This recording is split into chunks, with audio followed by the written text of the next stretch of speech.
राधे राधे गोपाल राधे राधे राधे गोविंद राधे राधे राधे गोविंद गोविंद राधे राधे राधे गोविंद गोविंद राधे।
मुंडेश्वरी माता की जय हो, ललिता परांबा की जय हो, वैष्णवी माता की जय हो, जय जय श्री राम।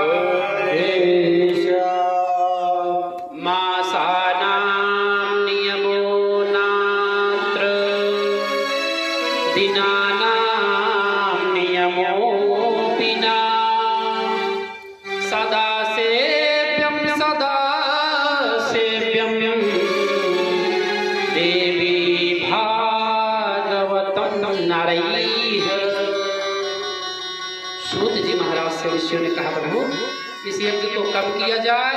तब सूत जी महाराज ने बताया मासानां नियमो नात्र दिनानां नियमोऽपि न। बोले क्या?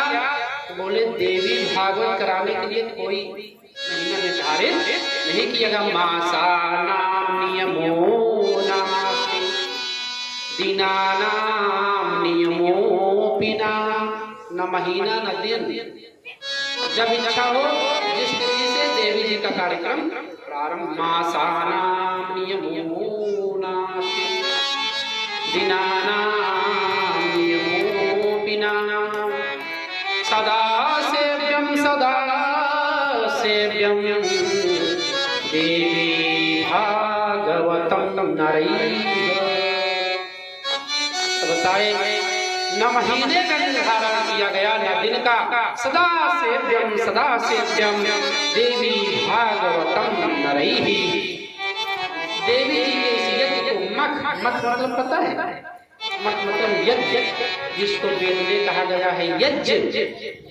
देवी जी के यज्ञ के लिए न कोई दिन है न कोई नियम है, कभी भी आप कर सकते हैं। तो बताए अश्वनी मधुमासे वा तपोमासे शुचौ तथा चतुर्षु नवरात्रेषु विशेषात् फलदायकम्।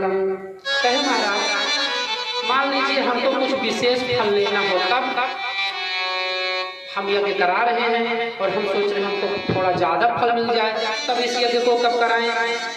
तब ऋषियों सूत जी महाराज ने कहा तब तो बोले चारों नवरात्रि में, किसी भी नवरात्रि में। कितना नवरात्रि? 4। कितना होता है नवरात्रि? 2 नहीं, अपने यहाँ 4 नवरात्रि हैं। 2 नवरात्रि जिसको हम और आप जानते हैं ना, और 2 नवरात्रि हैं जो गुप्त नवरात्रि है। तो गुप्त नवरात्रि आते हैं चले जाते हैं, सबको पता नहीं है कि 2 नवरात्रि और भी होते हैं। 2 नवरात्रि हम लोग जानते हैं। पहला कौन? जिसमें आज का प्रारंभ है, इसको बसंत नवरात्रि कहते हैं। चैत्र मास के शुक्ल पक्ष से प्रारंभ होता है और जिस दिन हिंदुओं का नया वर्ष प्रारंभ होता है ना, इस दिन से जो नवरात्रि प्रारंभ होती है नवरात्र, इसको हम लोग कहते हैं बसंत नवरात्र। और दूसरा वाला वही शारदीय नवरात्र, जो जब दुर्गा पूजा लगता है उसको कहते हैं शारदीय नवरात्र। शरद के समय प्रारंभ होता है ना, वो भी शुक्ल पक्ष में प्रारंभ होगा। जितने चारों नवरात्रि में कोई कृष्ण पक्ष में नहीं, सब शुक्ल पक्ष में। हाँ तो बोले क्या? बोले चतुर्षु नवरात्रेषु विशेषात् फलदायकम्। तो आपको और बता दें 2 नवरात्रि कब कब होता है। एक नवरात्रि होता है माघ मास में शुक्ल पक्ष से, माघ मास शुक्ल पक्ष, इसको गुप्त नवरात्रि कहते हैं। इसमें भी जो लोग जानते हैं वो माता जी का पूजन करते हैं। और एक नवरात्रि और बचा, एक नवरात्र वह कब है? वो आता है आषाढ़ मास शुक्ल पक्ष। तो कितने नवरात्रि हुए? 4 याद करके रखिएगा। कुछ विशेष फल पाना हो तो इन चारों में देवी जी का मख, देवी जी का पूजन जैसे इसमें हो रहा है ना, ऐसे कलश स्थापना करना चाहिए, 9 दिन उपवास रहना चाहिए, जागरण इत्यादि करना चाहिए देवी जी का। तो 4 प्रकार के नवरात्र सूत जी महाराज ने कहा क्यों? चतुर्षु नवरात्रेषु विशेषात् फल फलदायकम। यदि किसी को विशेष फल प्राप्त करना है तो इस चारों नवरात्र में देवी जी के यज्ञ को करना चाहिए। यज्ञ मतलब यह कथा ही नहीं कि आप कथा ही श्रवण करें, कथा का नहीं मतलब होता है, मतलब होता है देवी जी का पूजन। आप चारों नवरात्रि में विशेष फल प्राप्त करना चाहते हैं, देवी जी का पूजन करें। महाराज आपने यहाँ तो हमको बता दिया, लेकिन यह बताइए कौन व्यक्ति कथा को श्रवण करे, जैसे कौन कितना पाप किया हो, आप यह बताइए कौन कौन कथा को श्रवण कर सकता है, यह भी हमको बता दीजिए, हम जान ले। मान लीजिए हमसे कोई पूछे भैया देवी जी का पूजन करना है, हमने अमुक पाप कर दिया है, क्या हमारा कल्याण हो जाएगा? तो मैं बता दूंगा हाँ आपने यह पाप किया, आपका कल्याण हो जाएगा।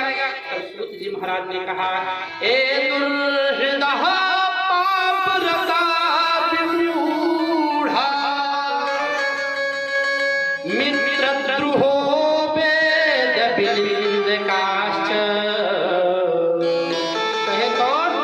बोले ए दुर्हृदा पापरता विमूढ़ा। विमूढ़ हो, पाप में रत हो, हमेशा पाप ही करता हो, चोरी करता हो, किसी को मारता पीटता हो। जो पाप रत हो, पाप मतलब कई प्रकार के पाप आ जाते हैं। एक दो पाप नहीं, चोरी कर रहा है, पाप कर रहा है, जो पाप ही करता है, पाप रहता है, जो पाप में ही लिप्त हो, विमूढ़ा। उसके बाद बताया महाराज और कौन? बोले विमूढ़ मतलब मूर्ख। जो मूर्ख है वह भी यदि देवी जी के यज्ञ को कर लिया उसकी मूर्खता दूर हो जाएगी, वह विद्वान हो जाएगा। अभी आप कथा श्रवण करेंगे देवी भागवत में अंदर कि मूर्ख सत्यवान ने भी, जिसको श्राप लग गया था कि यह मूर्ख रहेगा, वह भी देवी जी के एक गलत मंत्र का उच्चारण किया। गलत मंत्र के उच्चारण मात्र से ही वह विद्वान हो गया। तो बताए कौन कौन?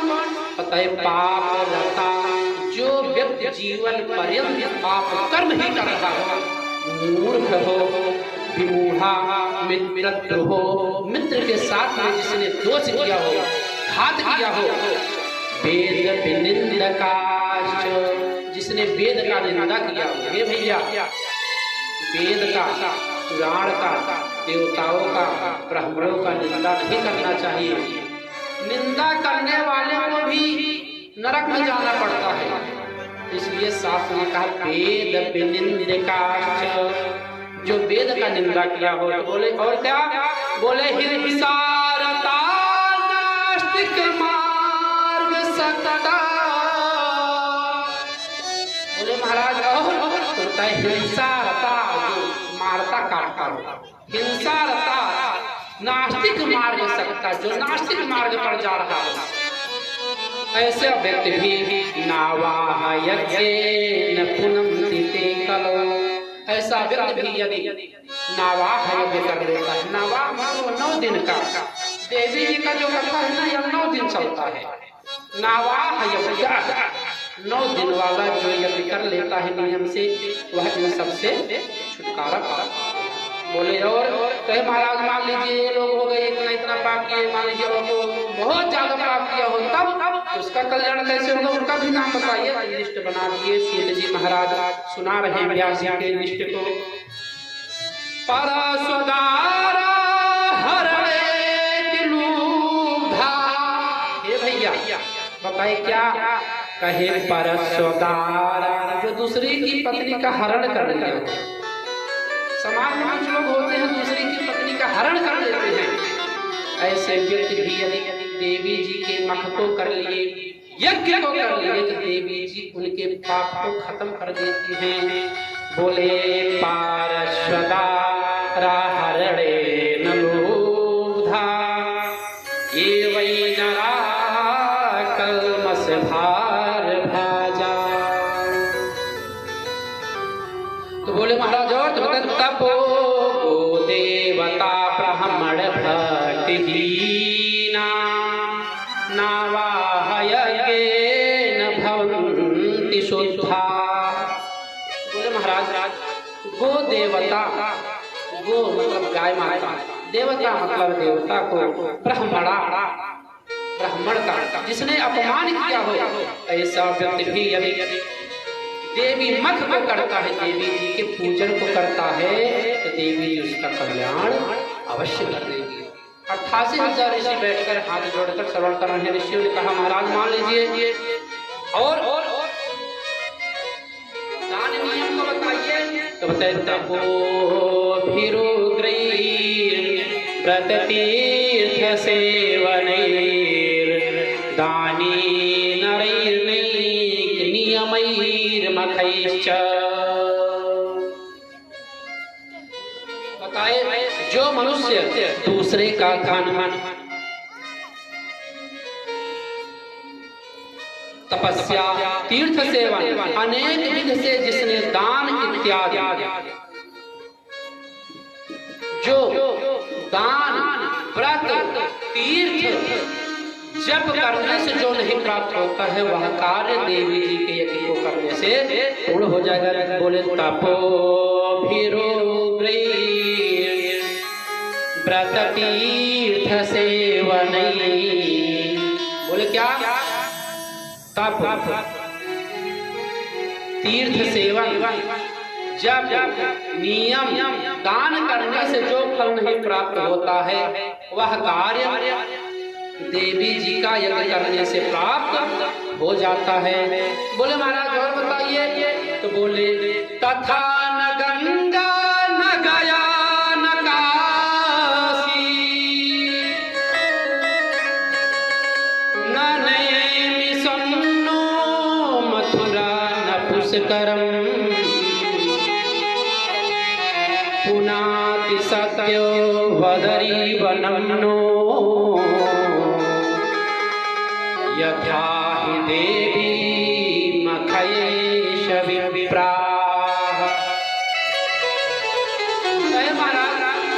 जो फल व्यक्ति को गंगा तथा न गंगा न गया न काशी, जो फल व्यक्ति को गंगा जी जाने से, गंगा स्नान करने से, गया जाकर पिंड श्राद्ध करने से, न काशी और काशी में स्नान करने से जो फल नहीं प्राप्त होता है, न नैमिषन्नो मथुरा न पुष्करम, और नैमिष और मथुरा पुष्कर इत्यादि में जाने के बाद जो कार्य, जो फल नहीं प्राप्त होता है, पुनाति सत्यो बदरी वनम्नो यथा हि देवी मखयेश विप्राः। यह देवी जी का यज्ञ उन सब फलों को प्रदान करने वाला है। कौन कौन सा? जो फल हम आप गंगा जी, गया, काशी, नैमिष, पुष्कर इत्यादि जाकर, बद्रीनाथ इत्यादि जब जाकर जो फल प्राप्त करते हैं वह फल आपको देवी जी के इस यज्ञ में प्राप्त हो जाता है। तो बताइए महाराज आगे बताए नियम क्या है? बताए अश्वनिश्यस्ते पक्षे कन्या राशि गते रहो महाअष्टम्यां समर्भर्च हैम सिंहासनास्थिता। बोले देवताओं, देवी जी का यह यज्ञ मान लीजिए नहीं कर पा रहे हो, जिस घर में यह यज्ञ हो जाता है या जिस घर में देवी भागवत का यह पुस्तक रखता है वह घर तीर्थ बन जाता है। जहां पर यह यज्ञ होता है वह घर तीर्थ बन जाता है। भूत प्रेत इत्यादि की जो बाधाएं होती हैं, नाना प्रकार के बाधाओं को यह यज्ञ शांत करता है। बालग्रह कृतम यज्ञ भूत प्रेत कृतम भयम। सूत जी ने कहा महाराज मान लीजिए किसी को भूत डरवा रहा हो ना, रात में कुछ लोगों को भूत ज्यादा आता है और कुछ लोगों को तो अनायास भूत आ जाता है। घर में काम ज्यादा पड़ गया तो उनके ऊपर छाया आ जाता है। तो बोले महाराज मान लीजिए किसी को भूत प्रेत पकड़ता हो तब उनका कल्याण कैसे होगा? तो बताए सूत जी को पता था कलयुग में भूत ज्यादा पकड़ेगा, इसलिए बता दिए बालग्रह कृतम यज्ञ भूत प्रेत कृतम भयम देवी भागवतस्यास्य श्रवणादयाति दूरतः। किसी को भूत बाधा हो, डाकरी साकरी की बाधा हो, वह भी यदि श्री देवी भागवत की कथा को श्रवण करता है उसको इससे छुटकारा प्राप्त हो जाएगा। बोले महाराज बताए हो, ध्यान पूर्वक सावधान होकर आप लोग श्रवण करें। अपुत्रो लभते पुत्रं दरिद्रो धनवान भवेत् रोगी रोगाग्रमुच्येत श्रुत्वा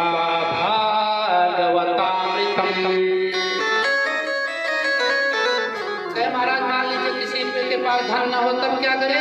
तो सूत जी ने कहा तब देवी भागवत की कथा को सुनो। धनवान भवे, मान लीजिए किसी के घर में संपत्ति नहीं है, भाव और श्रद्धा के साथ देवी जी के किसी यज्ञ को करे। पुत्रो लभते पुत्रं दरिद्रो धनवान भवे, जिनके घर में अपुत्र पुत्र न हो, संतति की प्राप्ति न हो, लभते पुत्रान, वह देवी जी के कृपा से पुत्र की प्राप्ति को करेगा। दरिद्रो धनवान भवे, दरिद्र है, धन से हीन है, तो वह धनवान भवे, धनी बनेगा। रोगी रोगाग्रमुच्येत श्रुत्वा भागवतामृतम्, शरीर में किसी प्रकार का व्याध हो, अभी सिर्फ नियम बता रहे हैं कौन कौन करे भागवत, अभी कथा नहीं हो रहा है। अभी सूत जी महाराज सिर्फ बता रहे हैं कौन कौन सुन सकता है, कौन कौन पूजा कर सकता है। कोई भी कष्ट हो, रोगी रोगाग्रमुच्येत, शरीर में रोग हो, राज रोग, कुछ रोग होते हैं जो पता नहीं चलते और रहता भी है और ठीक भी नहीं होता, दवा खाते नहीं ठीक नहीं होना है उसको। तो बोले रोगी रोगाग्रमुच्येत, रोग है शरीर में, तब आप माता जी से प्रार्थना करिए। तो माता जी आपको आपकी काया को निरोगी करेगी। पता है ऋषियों, नाना प्रकार की जो अभिलाषा लेकर देवी जी के इस यज्ञ को करेगा, देवी जी उसके कार्य को अवश्य सिद्ध करेंगे। अरे ऋषियों, यह कथा जहाँ पर होता है वह घर तीर्थ बन जाता है। यदि उस घर में देवी जी के इस पुराण को रखकर उसका पूजा किया जाए तो वह घर तीर्थ बन जाता है। ऋषियों ने कहा गुरुदेव इतनी बड़ी महिमा, तो शुद्ध जी ने कहा हाँ ऋषियों ध्यान पूर्वक सुनो, जिस घर में, यह मैं नहीं कह रहा हूँ ऋषियों, यह देवी भागवत में हमारे गुरु जी ने लिखा, पूजितं यद्गृहे नित्यं श्री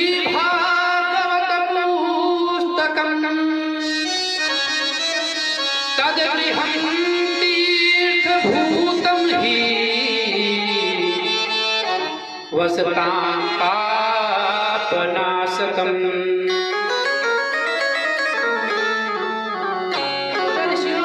घर में यदि पुराण रखा है तो निश्चित ही वह घर तीर्थ हो जाएगा। आप मत पढ़ पाइए, संस्कृत नहीं पढ़ पाते हो, लेकिन माता जी को धूप दीप आप प्रतिदिन करिए, पूजा करिए, तो निश्चित है आपका कल्याण देवी जी। कुछ लोग कहते हैं महाराज हमारे पास में धन नहीं है, तो बताइए हम कैसे यज्ञ करें?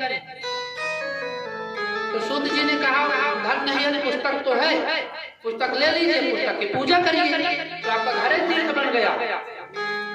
पूजितं यद्गृहे, जिस घर में देवी भागवत का पूजन होता है वह घर तीर्थ बन जाता है। बोले कब कब करें तिथि? वो बताए अष्टमी नवमी इत्यादि को देवी जी के मंगल में यज्ञ पूजन किया जा सकता है। इतना सब कुछ बता दिए। तो बताए महाराज 4 वर्ण वाले हैं, ब्राह्मण क्षत्रिय और वैश्य, तो क्या क्या प्राप्त होगा इनको या भी बता दीजिए। जब आपने इतना बता दिया पुस्तक रखने से घर तीर्थ बन जाएगा, और जो पाप में रत है वह भी अगर देवी जी का पूजा कर लिया तो उसका भी पाप कट जाएगा। रोगी ने यदि किया तो रोग से मुक्ति प्राप्त होगा ना। ये बताए तो बताए अंतिम श्लोक में बताते हैं पठन द्विजो वेद विदग्निर्भवे बाहु प्रजातो धरणी पति स्यात् वैश्यः पठन् वेद समृद्ध में शूद्रोऽपि शृण्वन् शकुलोत्तमः स्यात्। बताए क्या पठन् द्विजो वेद विदग्निर्भवे बाहु प्रजातो धरणीपति स्यात्। बताते हैं पठन द्विजः जो ब्राह्मण इसका पाठ करता है, ब्राह्मण यदि देवी भागवत का पाठ करता है पठन द्विजः वेद विदग्रणीर भवेद वह विद्वानों में अग्रगण्य हो जाता है। आगे क्या मानकर हो जाएगा पठन द्विजो वेद विदग्रणीर भवेद। ऋषियों ने कहा महाराज ब्राह्मण पाठ करेगा तो विद्वान हो जाएगा, तो क्षत्रिय के लिए कहे चिंता मत करो, बता रहे क्षत्रियों का भी कल्याण है। बताए महाराज क्षत्रिय वाला बता दीजिए, नहीं तो ब्राह्मण वाला बता दो। जो क्षत्रिय है कहेंगे हमारे लिए कुछ बताए ही नहीं, तो बताए चिंता मत करो, मैं बता रहा हूँ क्या है। बताते हैं बाहु प्रजातो धरणीपति स्यात्। क्षत्रिय यदि यज्ञ को किया तो राजा है, धरणीपति स्यात् वह पृथ्वी का धरणी मतलब पृथ्वी का राज्य उसका हो जाएगा। बाहु प्रजातो धरणीपति स्यात्। वही बगल में तृतीय वर्ण वाले वैश्य भी बैठे थे, कहे महाराज इनका तो बता दिए, हमारा कौन बताएगा। व्यास जी ने कहा चिंता मत करो, आपका भी बता रहे हैं। भाई वैश्य का कर्म क्या है, व्यापार करना। तो बताइए आपका आप यदि इस यज्ञ को करेंगे वैश्यः पठन विद्य समृद्ध में